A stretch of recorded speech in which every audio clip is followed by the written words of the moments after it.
Hey, this is Zach Smith. I'm the station manager and founder of KUHS LP, Hot Springs, Arkansas.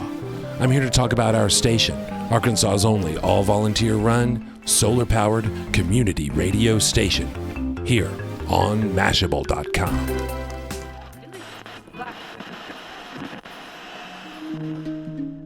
When you scan the dial and you come upon KUHS, you're going to hear something that you're not going to hear anywhere else. And that is the stand that we are able to take. And, I certainly think that our financial situation gives us that freedom. As you drive into Hot Springs, you sort of come around this curve, and about 4 miles away, you can see the top of the mountain with all the radio towers on it, including KUHS right on the very end. And for me, it's always a symbol of my place in the world and my town and the place that I really love and the community that I really value and that I want to benefit and that I think benefits a lot of people around it. So it's huge for me.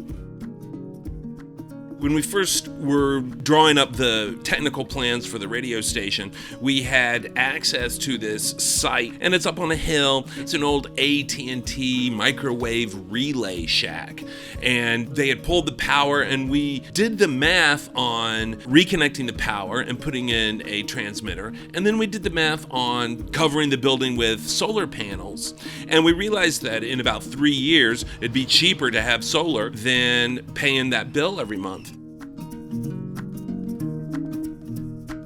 There's no station in town where it's everybody's talking, everybody's reading dumb stuff off the internet. All right, we want to pump you up. Party to pump you up. We're gonna pump you up every day. Every day.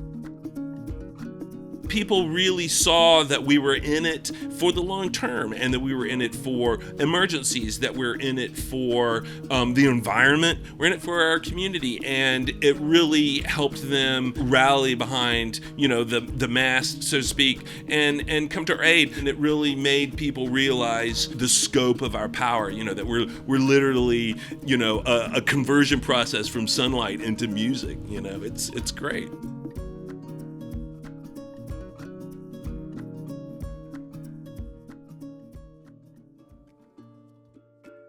Hi, I'm Bob Nagy. I'm a RF communications engineer, and my passion is building small community stations that are run on solar power.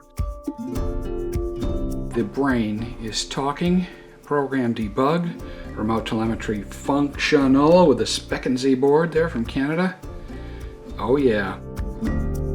I built KUHS along with Zach Smith and other people, with hammers and everything else, to do that in our community of about 50,000. Setting up broadcast facilities like this on solar power are extremely simple.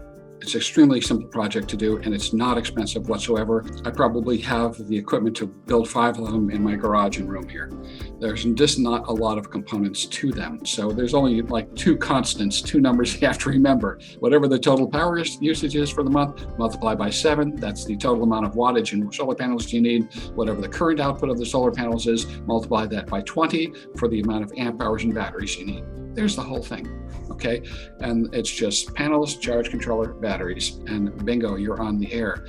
So our installation there on the mountain here on West Mountain has been going for roughly 6 years with absolutely no electricity connected to the building. I can tell you right offhand that 4 solar panels would run a 10-watt radio transmitter 24/7, and for 40 years. And the cost of solar panels, PVs, even 16-17% efficiency solar panels, it's now the cheapest energy form. It beats coal. It's a no-brainer. But because solar is so profitable, I retired at 47 because I built a solar house, and because I cashed in and sold it in Austin in 90 minutes for over asking, and came to Hot Springs, and I've been retired for 18 years.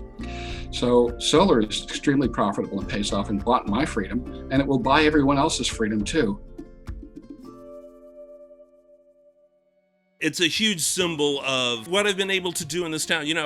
When I moved here with my wife, we were traveling musicians, and we spent many years playing music and traveling around the region, and that was very fulfilling, especially when we had young kids and we could throw everybody in the station wagon and drive around America and call it a tour. But of course, then the kids get more expensive. We weren't writing new songs anymore, and we needed to do something else. And so getting this radio station started, it being the foundation for what we did with this piece of real estate, it has helped me, drive the stake into this place. We had a kid, and I mean, a literal minor. I've known this kid his entire life. All of a sudden, here he is. He's 17.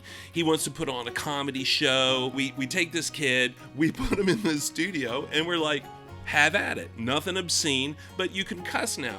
And just that freedom for him to come in and his buddies to come in and play songs that they find are funny, play snippets of stand-up, to make jokes, and they can say fuck on air if they want to. It gives them a place to take a stand and say, hey, no one's really harmed by someone saying shit on the air. We can support this.